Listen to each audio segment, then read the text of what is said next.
The outcome of that pessimistic scenario was a rapid reduction in wealth in America, economic opportunity, public health, quality of life, exodus of scientists to other countries, and losing out globally in the race for having the best economic return on investment.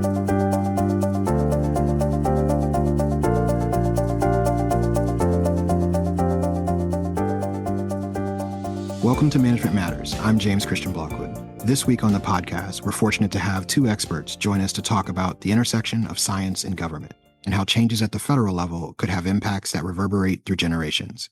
Marcia McNutt is the president of the National Academy of Sciences, and Chavonda Jacobs-Young is the former Undersecretary for Research, Education, and Economics and Chief Scientist at the U.S. Department of Agriculture. Marcia, you just recently delivered the National Academy of Sciences State of the Science Address.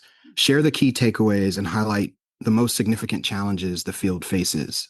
We are facing an existential crisis in science right now. We have to worry about these slash and burn techniques that are being taken to the amount of funding that's going to be available for scientists. We're very concerned about workforce pathways for graduate students and postdocs. We're worried about the fact that to this point, it has been immigration that has kept the U.S. at the top of the international science establishment. And we see all sorts of threats to being able to attract the best and brightest here to America. And we're also seeing problems with public trust in science. So some of the takeaways from my talk were, first of all, we have to work as a community to make science more accessible to the public, to help them understand why investments, federal investments in science, are good for everyone in this country and not just a few elites. We have to work to find ways to have better career paths for our young people. We are seeing across the country postdocs and graduate students concerned about the fact that they have invested so much time and effort into years of education, and yet they are finding their job prospects not in academia anymore, but rather in private industry. So we have to think about more efficient ways that we can train students for the careers that they will have, as opposed to the careers that their advisors had many years ago. I think we have to be much more open to international collaborations. Right now, I remember when I was a graduate student, an individual university, Stanford, had its own accelerator for high energy physics. Or universities would have their own observatories, like Caltech, for doing astronomy and astrophysics. Now, the cost of these state-of-the-art facilities that are going to push the next frontier is completely out of the realm of an individual university, a state, sometimes even one nation to pull together. And that's why I think we have to become a much better international partner if we want to affordably create the next generation of tools that will take science beyond. I think the bottom line from my talk is that when the current establishment for science was set back after World War II, largely patterned after Vannevar Bush's Science, the Endless Frontier, basically no one was investing deeply at the federal level, science in their country, in order to create economic opportunity, better health, jobs, national security. Now everyone is doing that. And we are in a race to see who can have the best science establishment and create the most opportunity for their country. Because of this competition, I think we need to look differently at how we're doing science in America to make it more efficient and to maintain leadership. The decisions I'm seeing coming out of Washington are not going to lead us there. Chavonda, you just heard Marcia share the state of science perspective from the National Academy of Sciences lens. She mentioned immigration, public trust, accessibility, international collaboration, and then also the science talent pipeline. But you have recently left government. What is the state of science right now in government? The role of science to help address some of our most pressing challenges is more important than ever. When we think about where we are and the challenges that we're facing, it is critical that we make the necessary investments in science and technologies and pushing the frontier for discovery.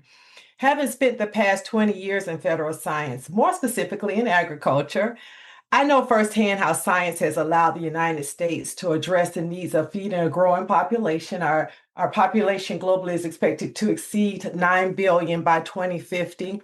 We need to protect our natural resources, address hunger, and educate the next generation of science leadership. Now, during my tenure, I've supported several presidents, several secretaries of agriculture, and I'll share with you that each administration brings with it its own set of priorities. And through that, we've seen interest and emphasis on science ebb and flow.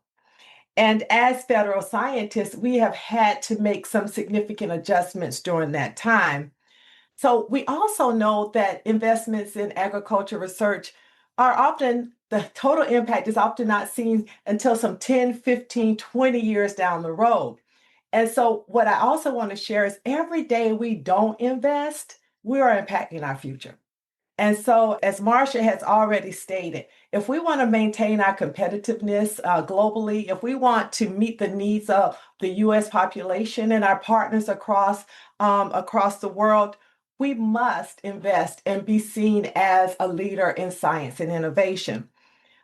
As a person who hired many scientists as agency heads and as the undersecretary, I know how critical it is to keep the stream of young people and young professionals engaged, supported, resourced, and excited about being in the world of science. And so that's incumbent upon not only me as a former leader in the federal government, but all leaders of organizations across the spectrum, both public, private, philanthropic, to make sure that we create an environment that is engaging and attractive and allows our young people to be successful. Marcia, Chavonda just mentioned investment in science has ebbed and flowed over time, but research and data-driven decision-making is a cornerstone of effective governance. What role do you think data, research, evidence, and science should and shouldn't play in shaping policies? Our attitude about this at the Academy is that it's really important to use evidence, science, data to peer into the future and predict the outcomes of different decisions. Science is the very best technique that mankind has ever developed to see into the future. And, we do it every day with weather forecasts. We do it with all sorts of other forecasts based on the laws of physics, the laws of chemistry, the laws of biology. And I don't think it's the role of scientists to tell our duly elected leaders what their policies should be. But I think we can tell them if the data support that the decisions they're going to make are going to lead to the outcomes they desire. And very often, the evidence shows that the simple solution is not going to lead to the outcome that politicians are seeking. I don't think it's the role of scientists to decide which is more important, supporting school lunch programs or reducing the deficit. Whether it's more important to fund science or to give tax breaks to American citizens. That's not our role. But one thing we can say is if you do cut funding for science, the evidence shows that the ability of Americans to have well-paying jobs that allow them to pay their taxes will ultimately be eroded because there will not be new jobs, new industries, new opportunities for people to make America economically strong. And the problem with it is that our politicians are elected on a 2, 4, 6-year cycle, whereas by the time we see how erosions in public funding for science have put us at a disadvantage economically, internationally, it's going to be too late to catch up. Chavonda, Marcia really just suggested that science and policy don't necessarily have to be aligned, and she gave her thoughts on what the role of science and research is. But how is federal policy actually shaped by research? When there is alignment, great, but what happens when there isn't? And then how do government agencies ensure there's no undue external influence or ideological or political bias in its research? So first, I want to say, Marcia, I totally agree. I believe we won't know the overall impact of the decisions that are being made today on our future in terms of discovery and innovation. And so that's a little bit scary when we think about the fact that every dollar not invested today is going to impact our children, our grandchildren, and our future. Federal science agencies, we're committed to maintaining scientific integrity. As the chief scientist for the Department of Agriculture, it has been a key, important emphasis for us, not just for the scientists in the Department of Agriculture, for example, but for every employee in the Department of Agriculture to be aware of what scientific integrity means. And so it involved developing strong policies and procedures around scientific integrity. And so many years ago, under Dr. Holdren, John Holdren, the White House Office of Science and Technology Policy instructed every federal agency to develop a scientific integrity policy. I had the privilege of serving on that committee and serving on a subsequent committee where we actually even tightened the policies around scientific integrity. So it's incumbent upon every employee in the federal agencies to be responsible and accountable for the integrity of our science, to ensure that there is no interference in the science that's conducted and, more importantly, the data that results from that science. As a federal leader, a senior executive leader, I always sat between the career civil servants and the political leadership. And so, as you can imagine, there are times when there are not, everybody's not on the same page. For example, if a data product comes out and it doesn't necessarily support the position of the current administration, whatever administration it is. I've had those conversations where this is the data, this was the research. Now that you know this, you can craft whatever your communication policy is, whatever your approach is going to be to this, but the data does not change. Because if the public doesn't trust the data, what is it all for? Let's talk a little bit more about the public and maybe also go back to some of the federal funding that we talked about earlier. With some of the changes that are happening at NOAA, NIH, EPA, and NSF, there are arguments to be made that public trust in science and research could potentially be at a decline. And then there are other news stories and other reporting that federal funding that is being taken away from academic institutions and research organizations is having a major impact. Marcia, can you give us a sense of the scale of this funding? What does some of that funding go towards? What's the impact if there continues to be either major disruption or changes? I would say there are short-term, medium-term, and long-term impacts to these decisions.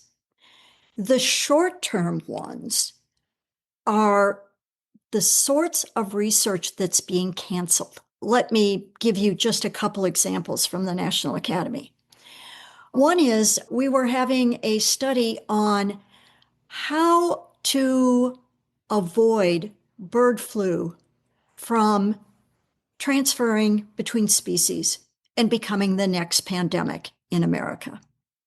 Now, you would think a study like that, particularly for an administration that had to deal with COVID, would be of great interest. But no, that study was canceled. The administration doesn't want to know what the probability is of bird flu becoming the next pandemic. We've also seen that the government has canceled its own surveillance system to look for new pathogens that might be coming into the US by means of any number of vectors, and ensuring that we know what's happening and know how to respond quickly. So these are examples of important things for the health of Americans that are being canceled that could have very immediate outcomes in terms of our ability to deal with zoonotic diseases. But then there are the medium-term problems, and that has to do with the number of Americans who are now deciding to take jobs overseas. They see that their opportunities for research are being very limited here in the US, and they find, despite lower salaries and perhaps less sophisticated labs or whatever, that they are preferring the climate overseas that is still valuing at the federal level the input for scientists. So that in the medium term is taking away our leaders, our future leaders. These organizations overseas in France, in China, in Australia, they aren't hiring the not so good scientists or the half-hearted ones. They're hiring the best. And then there's the long-term impact. And the long-term impact is going to be on innovation here in America. There are basically, in my view, two important roles of federal science. One is doing the basic research that we don't yet understand how it's going to translate into jobs, economic opportunity, better health, whatever. And that is really a role that the federal government can do very well, because industry is not yet ready to invest until they see an opportunity for profit. But the other huge impact of federal government is on science that is going to lead to better conditions for the public, even if there isn't a profit motive. And that has to do with disaster forecasting and work in public health and work in environment, how we have clean air, clean water, lands for recreation. All of that kind of science is, again, without a profit motive, but it's in the best interests of American citizens.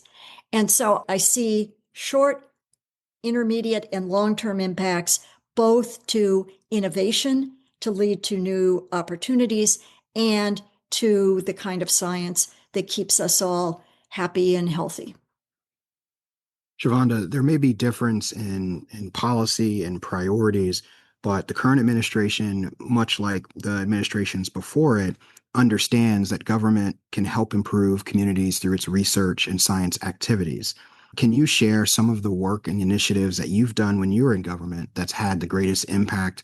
First, building on what Marcia has shared with us about the critical role that federal science plays in our society, in who we are, from the food we eat to our ability to know what the weather is going to be today and into the future, from the air we breathe, the forests that the ecosystem services that we enjoy.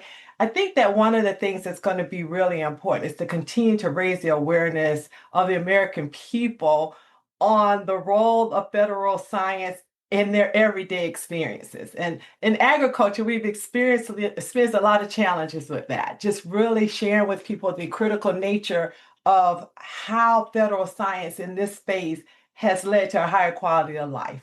And I read an article just earlier today that talked about 90% of people check the weather. And yet, many of them don't know that that is fundamentally supported by federal science that's critically important to that, our ability to be able to provide those services to them. So I think it's really critically important to understand that federal scientists I think we're a special species.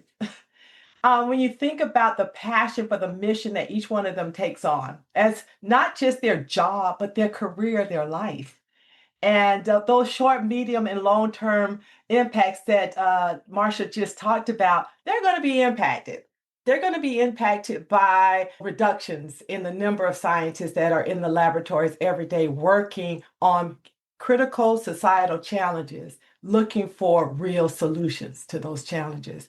Longitudinal research, our ability to take a study and use a watershed, for example, and study data for decades to be able to understand more how those changes in data impact our lives and what decisions we can make and how to impact policy. So those are some things I just wanted to build on that. Federal scientists are very special people. I am biased, of course, but they don't do it for money. They don't do it for fame. They do it because there are real societal challenges and they think they have an ability. They know they have the ability to make a difference. Marcia, in the State of Science address, you said America can't be great without great science. Tell us how we ensure that America is innovative, globally competitive, and best positioned to serve the American people. If we look at the number of jobs or the wealth creation that has happened in this country since World War II, in a large fraction of the cases, and the numbers kind of vary, but it's somewhere between 40 to 60% of new wealth creation has come out of investments in science. And this is an obvious one for the public to appreciate, that as farmers can grow more food with less effort at lower cost, we as consumers all benefit from it. I think that the one problem we face here with the public is trying to show them that we are addressing their current issues, not issues of the past. I have many of my colleagues tell me, well, talk to the public about how much they love their cell phones and how if they didn't have them, life would be different. Or the fact that people are not in iron lungs anymore because of polio. The issue I have with that kind of approach is that I'm probably a member of the last generation that even remembers people with polio in iron lungs. And so talking about what we've done for them in the past is not as important as talking about what we're going to be doing for them in the future, making their lives easier, giving them new opportunities, making them healthier. These are all the important things that science has done. If you just look at life expectancy in America, how it's grown because people are not in backbreaking labor jobs thanks to advances in science and technology, that we have more leisure time than ever before, thanks to all of the things that make our home lives simpler, as well as make our jobs easier and less demanding time-wise. You know, there are just so many benefits that we've had for science, and it's almost not until something's taken away that you realize what you're going to miss. And that's what I'm worried about. I'm not worried at all that the scientists who are claiming that there will be huge disadvantages to the U.S. from cutting science, I'm not worried that they're going to be wrong. I know they're going to be right. But I'm just worried that it's going to take too long for the leadership in this country to recognize that. And by the time they do, they'll be gone, and it will be up to the next generation to try to clean up the mess. What Marcia's describing is a fairly tough environment for the science community right now. But Chavonda, we need this future generation to be oriented towards science and want to go into the field. What would be your message to aspiring researchers and scientists? Part of my role over the last 20 years has been to coach, mentor, develop the next generation of leaders. And being able to help inform them and advise them and listen to them and help them, be strategic about their careers and their opportunity to have real, true impact. Federal scientists are special beings. Their work is their life. It is their mission. It is their passion, is what they do. And how do we now encourage young people to say, I want to do this with this level of uncertainty? The level of uncertainty really does impact our ability to attract people to this avenue of work. And if I can jump in here, just some of the ways that the administration is taking actions that are counter to their own goals. It's really amazing. For example, the administration says they want to have less reliance on international students and international scientists coming to America. Well, then why do you cut in half the graduate fellowships at the National Science Foundation? All of those graduate fellowships go to domestic students who have shown an interest in science. And you're just taking now half as many people will have that opportunity. How does that promote more Americans going into science and leading in science and technology here? It's just completely unexplainable. Well, you've both provided a lot of background and context to what's going on in the science community. You've highlighted a lot of the risk and the challenges. I just want to be crystal clear here. You've made the point that it's important to get this right, but highlight for us, if we don't, what are the consequences? A very influential Academy report that was done in 2007, Rising Above the Gathering Storm, predicted that as more nations were investing in their own scientific workforce and their own innovation pipeline, that there would be a gradual erosion in U.S. leadership as scientific talent is more internationally distributed and as availability of scientific information for new products, curing new diseases, et cetera, becomes more widely available. So we were already on a slow path to losing leadership unless we innovated. What America is best at is innovation. We innovated with Science, the Endless Frontier. And now other people have caught on. And we need to have the next innovation if we want our scientific enterprise to be the best. But Rising Above the Gathering Storm also had a pessimistic scenario. And the pessimistic scenario starts out with other priorities limiting federal investment in science. And that's exactly what is happening now. But not just limiting, it's axing federal investment in science. And the outcome of that pessimistic scenario was a rapid reduction in wealth in America, economic opportunity, public health, quality of life, exodus of scientists to other countries, and losing out globally in the race for having the best scientific establishment that leads to the best economic return on investment. So that's exactly what we've accelerated into. I won't say that what we were doing before was a winning strategy long term, but what we have to do is rapidly innovate and figure out what is the right amount of funding for the next version of Science, the Endless Frontier. I think it's going to be important for us to understand that when we break momentum in a research project, it's not as simple as to just pick it up and start again. And so the long-term impact to some of the loss in momentum and progress in longitudinal studies, for example, I don't know if we get those back. So the long-term impact is something that we won't know. The totality of it, we won't know until, unfortunately, it may be too late to change course. Thank you to both of our guests today. Marcia McNutt is the president of the National Academy of Sciences, and Chavonda Jacobs-Young is the former Undersecretary for Research, Education, and Economics and Chief Scientist at the U.S. Department of Agriculture. Thanks to you both for joining us.